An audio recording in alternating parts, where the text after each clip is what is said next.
በፍጹም የዋህነትና በፍጹም ቅንነት ያዘኑ የተከዙ በዚህ ጉዳይ ላይ እንዴት ያሉ የዋሃንና ንጹሃን ቅዱሳን ምእመናንን ከልብ ይቅርታ ጠይቃለሁ። ቤተክርስቲያንም ደግሞ በዚህ ጉዳይ ስሟ በመነሳቷ ታላቋ ቤተክርስቲያን ይቅርታ ልጠይቃት እወዳለሁ። በስመ አብ ወወልድ ወመንፈስ ቅዱስ አሐዱ አምላክ። በሀገር ውስጥና በውጭ ሀገር ያላችሁ የእግዚአብሔር ቤተሰቦች እንደምሰነበታችሁ። ካለ ጌታችን ለአምላካችን ለመድኃኒታችን ለኢየሱስ ክርስቶስ የትንሣኤ በዓል አደረሳችሁ። እግዚእነ ኢየሱስ ክርስቶስ ዘኮነ ሰብአ ወመጠወ ርእሶ ለኩሉ። ጌታችን ሰው የሆነው ጌታችን አምላካችን መድኃኒታችን ኢየሱስ ክርስቶስ ነፍሱን ለሰው ሁሉ አሳልፎ ሰጠ። አንደኛ ጢሞቴዎስ ምዕራፍ 2 ቁጥር 6። በዛሬው ዕለት በዚህ መልክ መምጣት ያስፈለገኝ ዋናው ጉዳይ የስቅለት ዕለት ጌታችን አምላካችን ኢየሱስ ክርስቶስ የተሰቀለበትና ቤዛ የሆነበት ቀን ስለ ቤዛነት በሰፊው ከተሰጠው የትምህርተ ድነት ጋር ተያይዞ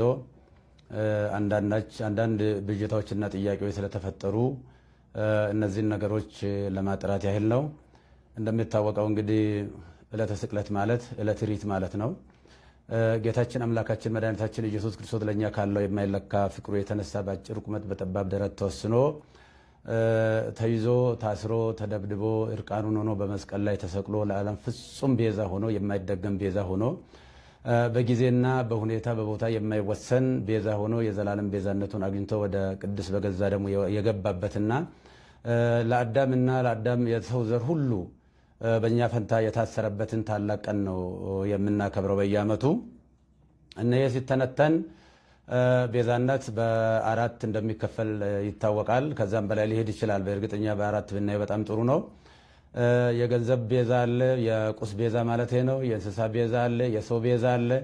ዋናውና ትልቁ ግን የጌታችን የአምላካችን የመድኃኒታችን የኢየሱስ ክርስቶስ ቤዛነት ነው እና ይሄ ስለ ነገረ ድነት በሰፊ በሚሰጥበት ሰዓት እነዚህ ምንም ከቁስ ጀምሮ እስከ ሰው ያሉ ሁሉ ቤዛ መሆን ቢችሉ የጌታችን የአምላካችን የመድኃኒታችን ኢየሱስ ክርስቶስን ፍጹም ቤዛ ሊተኩ የማይችሉ ናቸውና በፍጡርና በፍጡራን መካከል ያለውን ቤዛነት ለመለየት በተለይም ጌታችን አምላካችን መድኃኒታችን ኢየሱስ ክርስቶስ ስለ ስርየተ ኃጢአት በመስቀል ላይ ተሰቅሎ በከፈለው ቤዛነት ስም ፍጡር ሊጠራ አይችልም በሚል የሰጠው ትምህርት ብዙ ምእመናንን አደናግሯል። ከአውዱ ውጪ አንዳንድ ሰዎች ቃሉን አጣመው በመተርጎም ጦርነት በመቀስቀስ ህዝቡን በማነሳሳት በተለይም ደግሞ ደጋጎች ምእመናንን በጣም አሳዝኗል።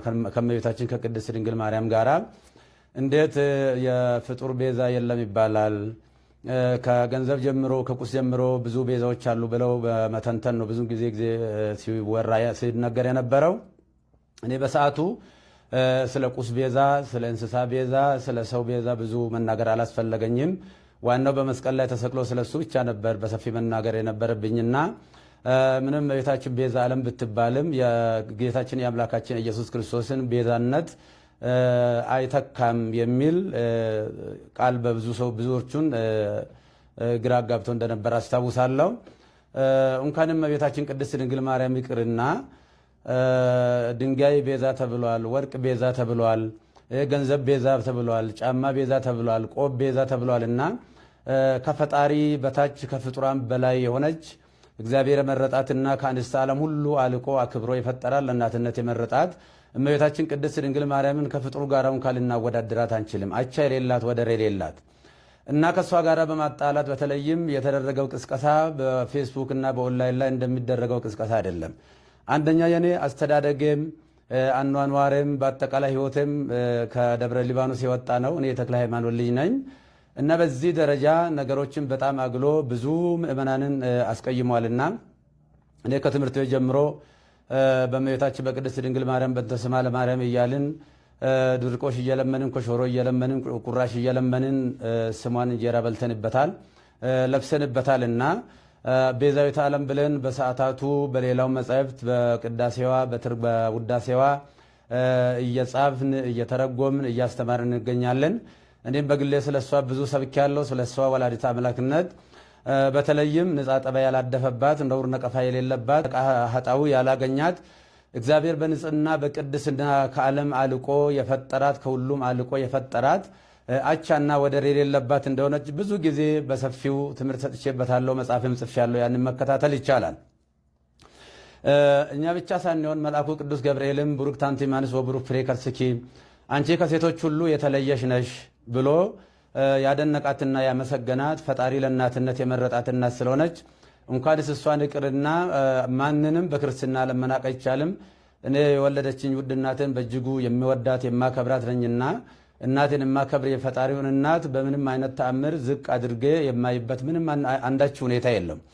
በዕለቱ የተደረገው ጌታችን አምላካችን መድኃኒታችን ኢየሱስ ክርስቶስ በሚጠራበት ቤዛነት የኃጢአት ስርየት ቤዛነት በዚህ ፍጡር ሊጠራ አይገባም አይችልም የሚል ነው በጥቅሉ። አው ትክክል ነው። ከመልአክ ጀምሮ እስከ ሰው ያለ ሁሉ ወይም ደግሞ ዓለም ከተፈጠረ ዘመን ከተቆጠረ ጀምሮ እስካሁን ድረስ ያለ ወይንም ደግሞ እስከ ለብሰ ምጽአት ድረስ የሚቀጥል ሁሉ ኢየሱስ ክርስቶስ ጌታችን መከራ የተቀበለውን መከራ ቢቀበል ጌታችን አምላካችን መድኃኒታችን ኢየሱስ ክርስቶስ በቀራንዮ የከፈለውን ቤዛነት ማንም ሰው መክፈል አይችልምና እሱ የኃጢአትና የሞት መድኃኒት በማዳኑ ተረፈ ደዌ የሌለበት የዓለም ቤዛነቱ የኃጢአት ስርየት ነው። አው እያንዳንዳቸው ለምሳሌ እነ ሙሴ ቤዛ ተብሏል። ነገር ግን የሙሴ ቤዛነት በአረፍተ ዘመን ተገጥተዋል፣ በጊዜ ተገጥተዋል፣ ዮርዳኖስ ማዶ ተገጥተዋል። የሁሉም ፍጡራን ቤዛነታቸው በጊዜ በሁኔታ የሚገታ ነው። ነገር ግን በጊዜና በሁኔታ የማይገታ ለዓለሙ ሁሉ ቤዛ የሆነ ከሰማይ በታች ከምድር በላይ እሱ ውጭ አዳኝ የሌለ የጌታችን የአምላካችን የመድኃኒታችን የኢየሱስ ክርስቶስን ቤዛነትን በደንብ አጉልቶ ለማሳየትና ለማስተማር ካልሆነ በስተቀር ከመቤታችን ከቅድስት ድንግል ማርያም ክብር ጋራ ምንም የሚያገናኝ አንዳችም ነገር የለም። እሷም ከፈጣሪ ልጅ ከተቀበለው መከራ ጋር ሊወዳደር አትችልም እና ብዙ ምእመናን በዚህ ጉዳይ በእጅጉ አዝነዋልና የኢየሱስ ክርስቶስ ቤዛነትና አዳኝነት ለድርድር ለክርክር የማይቀርብ ለምንም ለውይይት የማይቀርብ ዛሬም ትላንትናም ነገም ያው የሆነ እሱ ለዘላለሙ ሲያድን ይኖራል። እንግዲህ ይህ ሲባል ሰዎች ለሚዲያ ፍጆታ፣ አንዳንዶቹ ደግሞ ከሆነ ነገር ጋር የተያዘ በሚመስል መልኩ የተከፈተብኝ ዘመቻ እኔን የማይመለከተኝ መሆኑን ህዝቡ በደንብ እንዲያውቅ ለማለት እፈልጋለሁ። እንደሚታወቀው ይህንን በሰፊው በሚዲያ በማራገብ ምዕመናንን በማሳሳት በማሳዘን በማልቀስ የተለያየ ትርጉም በመስጠት ሲያካሂዱ የነበሩ ወንድሞችና እህቶችን አባት ነኝና አባት እንደመሆኔ መጠን ሳልቀየማቸው ይቅርታ እያደረግኩ እግዚአብሔር ይቅር በላቸው ለማለት እወዳለሁ። በተረፈ ግን በፍጹም የዋህነትና በፍጹም ቅንነት ያዘኑ የተከዙ በዚህ ጉዳይ ላይ እንዴት ያሉ የዋሃንና ንጹሃን ቅዱሳን ምእመናንን ከልብ ይቅርታ ጠይቃለሁ። ቤተክርስቲያንም ደግሞ በዚህ ጉዳይ ስሟ በመነሳቷ ታላቋ ቤተክርስቲያን ይቅርታ ልጠይቃት እወዳለሁ።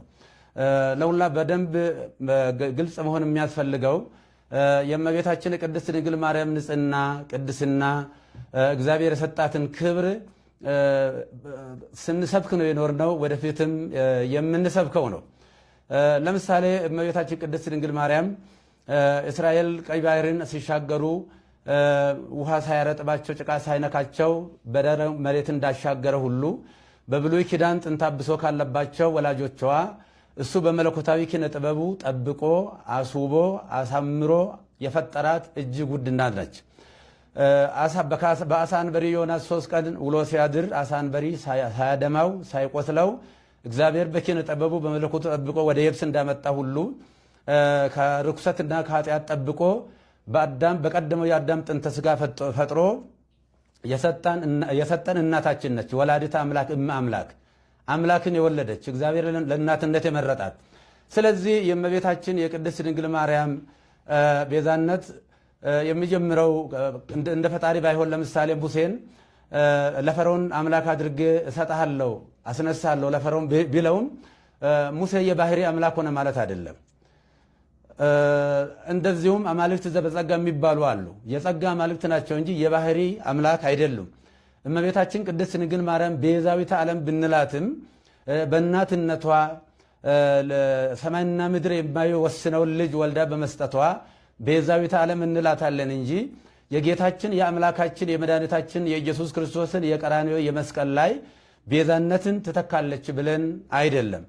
ስለዚህ እሷ በንጽህና በቅድስና የታተመች እናት ስለሆነች ከታናሽነታችን ጀምሮ ውዳሴዋን በመድገም ቅዳሴዋን በመማር ያደግንባት እቺ ታላቅ ቤተክርስቲያን በአሁኑ ሰዓት ፈተና ሊደርስባት አይገባም ብዬ እላለሁ። በተለይም ይህንን አጀንዳ በስፋት የሚያራግቡ ወንድሞች ጥፋት እንኳ ቢኖር ቀረብ ብሎ መጠየቅና መመካከር፣ ችግርም ካለ መፈታት ነው የሚያስፈልገው እንጂ በሚዲያ በእንደዚህ አይነት ጦርነት መቀስቀሱ በእውነቱ ትዝብት ላይ የሚጥለን ይሆናልና ለወደፊትም እመቤታችን ቤዛ ስንል እንግዲህ ቤዛዊተ ኩሉ ዓለም ብሎ ታላቁ አባ ጊዮርጊስ ዘጋስጫ በሰፊው ዘምሮላታል። ያሬድም በሰፊው ዘምሮላታል። በዚህ ጊዜ እሷ እንግዲህ ከተጸነሰችበት ጊዜ ጀምሮ ጌታን ጸንሳ ሳለ አይሁድ በተሳሳተ መንገድ ባልገባቸው መንገድ ብሉይ ኪዳን በነበረው የጭካኔ መንፈስ እሷን በድንጋይ ቀጥቅጦ ለመግደል ጥረት በሚያደርጉበት ሰዓት ውድ ዋጋ ከፍላ ለመሞትም እንኳ ፈቃደኛ ሆና ነገር ግን ዮሴፍ ጻድቅ ሆኖ የጸነሰችውም ደግሞ ሰውኛ ሳይሆን እንበለዘር እንበለሩካቤ ሳይሆን በእግዚአብሔር መንፈስ ቅዱስ በማይመረመር የመንፈስ ቅዱስ ግብር መሆኑ ስለታወቀና ዮሴፍ ሊገልጣል ስላልወደደ በእንደዚህ አይነት ሁኔታ ከዛ ከሞት እንዳመለጠች እናውቃለን። ልጇን በምትወልድበትም ሰዓት በቤተልሔም ሰዎች በናቁትና ባቃለሉት ለአፍታም በማይቆዩበት በከብቶች ግርግም የገዛ ልጇን ወልዳ ስትሰጠን ለእመቤታችን ያለን ፍቅርና አክብሮት ወደር የለውም። ነፍሳችን ትመሰክራለች። ይህ ብቻ ሳይሆን እመቤታችን ለልጇም ቤዛ ነች። ለልጇ ለሕፃኑ ለኢየሱስ ክርስቶስ ገና የ2 ዓመት ሕፃን በነበረ ጊዜ ሄሮድስ ልጆችን በሚያስገድልበት ጊዜ ልጇንም እንዳይገልባት የሞት ሰለባ እንዳያደርግባት ከእስራኤል ጀምሮ እሳት የሆነውን የሳራ በረሃን የቀን ሐሩር የሌሊትን ቁር ችላ ታግሳ ረዥም ወራት ተጉዛ ወደማታውቀው ወደ ግብፅ ተሰዳ ብዙ ዋጋ ከፍላ መከራ አይታ ልጇንም ከሞት ያዳነች እንደገናም ደግሞ እስከ ቀራንዮ ከልጇ ያልተለየች እመቤታችን እናታችን ቅድስት ድንግል ማርያም ነችና እሷን እንኳንስ አይደለም ለማቃለል ለማመስገንም ብቃትም አቅምም ሞራልም ያለው ሰው የለም። እና ይህንን ጉዳይ ቅድም እንደተናገርኩት ሰዎች ለሚዲያ ሽፋን ችሎታን ለሚዲያ ፍጆታ ለማዋል መጽሐፉን ከአውዱ ውጪ በመተርጎም እየተሰጠ ያለው እየተሰበከ ያለው በዕለቱ የኢየሱስ ክርስቶስ ቤዛነትና አዳኝነት ነው። ስለዚህ ለምንድን ነው ጥላ ቤዛ ይባላል፣ ሌላ ቤዛ ይባላል የሚልም ሊቃውንቱ ከሰሞኑ ጀምሮ ግሱን እየተነተኑ ሲነግሩን ከርመዋልና ለተነተኑ ትንታኔ እያመሰገንኩ በሰዓቱ ስለ ጫማ ቤዛነት፣ ስለ ባርኔጣ ቤዛነትና ስለ ልብስ ቤዛነት፣ ስለ ገንዘብ ቤዛነት፣ ስለ ቁስ ቤዛነት፣ ስለ ብሉይ ኪዳን እንስሳ ቤዛነትም ብዙ መተንተን አላስፈለገኝም። ምክንያቱም ታላቁና ሕያው ቅዱስ አምላካችን ኢየሱስ ክርስቶስ በመስቀል ላይ ተሰቅሎ ስለሆነ የግድ እሱ መሰበክ ስላለበት እሱ መነገር ስላለበት ከዚህ የተነሳ ነው እንጂ እኔም እመቤታችንን ለማቃለል ለመናቅም አይደለም። እኔ በዚህ ደረጃ እኔም መፈረጃቸው በጣም አዝኛለሁ። ምእመናንም ደግሞ በዚህ ደረጃ እውነት መስሏቸው በተሳሳተ መንገድ ይህንን ማሰባቸው እንደ ትክክል አድርገው መውሰዳቸው ትክክል አይደለምና ስለዚህ እመቤታችን ቅድስት ድንግል ማርያም ነች የጌታችን የአምላካችን የኢየሱስ ክርስቶስን የማዳን ትምህርቱን ነገረ ድነቱን የዘላለም ቤዛነቱን አዳኝነቱን በማዳኑ ተረፈደ የሌለበት መሆኑ መርገመ ሥጋ መርገመ ነፍስን ያስወገደ የሞትን ክንዱ ብርት ሰብሮ ወደ ቀደመ ሀገራችን ወደ ቀደመ ቤታችን መመለሱን ወደፊትም በሰፊው የምናስተምረው ይሆናል። የቤተ ክርስቲያናችንም ትምህርት ነው። እመቤታችን በነገረ ድነት ውስጥ ስጋዌ ስናስብ መነሻዋ እሷ ናች። እሷ ዋና መነሻ ነችና በነገረ ስጋዌ ውስጥ በነገረ ድነት ውስጥ አምላክ የሰጣትን ቦታ ከስጋዋ ስጋ ከነፍሷ ነፍስ ነስቶ ነው የተሰቀለው። ስለዚህ እንደ ቤተክርስቲያን እንደ ግሌ እኔ ለእመቤታችን ያለኝ ፍቅር እጅግ የተለየ ነው። እኔ ስሟን ጠርቼ በእንተ ስማ ለማርያም ብዬ ለምኜ ተምሬበታለሁ ስሟን። አሁንም የምንጸልየው ሌላ ጸሎት የለም። የሁለቱ ውዳሴ ማርያም እሱን ነው እኮ የምንነግረው። አንቀጸ ብርሃን ነው የምንጸልየው። ውዳሴ ማርያም ሲባል ግን ተራ ድርሰት ሊመስላቸው ይችላል አንዳንድ ሰዎች። ውዳሴ ማርያም ብሉይና አዲስ ኪዳን የታጨቀበት ምርጥ መጽሐፍ ነው። ይልቁንም ብሉይ ኪዳን፣ አዲስ ኪዳን፣ መጽሐፈ ሊቃውንት እነዚህ ተጨምቀው ነገረ ድነት የጌታችን የአምላካችን ኢየሱስ ክርስቶስ የማዳን ስራው ቤዛነቱ፣ አዳጅነቱ በሰፊው የታጨቀበት የሚተነተንበት የምንጸልየውም እሱ ነው እና ቅድም እንደተናገርኩት የውሃ ምእመናን ልጆቼ አንድ ሁኑ። እኛ በዚህ ሰዓት አንድ ነው መሆን ያለብን። በጠላትነት በዚህ መነሳሳት የለብንም። ጥፋትም ካለ ቤተ ክርስቲያን መዋቅር አላት። ይሄ በየአውደ ምሕረቱ ያለው ከስድብ እንደዚህ ያለ ነገር ጥሩ አይደለምና ይህንኑ አደራ ለማለት ነው። እግዚአብሔር ሀገራችንን ይባርክልን፣ ይቀድስልን። እግዚአብሔር ባርካችሁ ይቀድሳችሁ።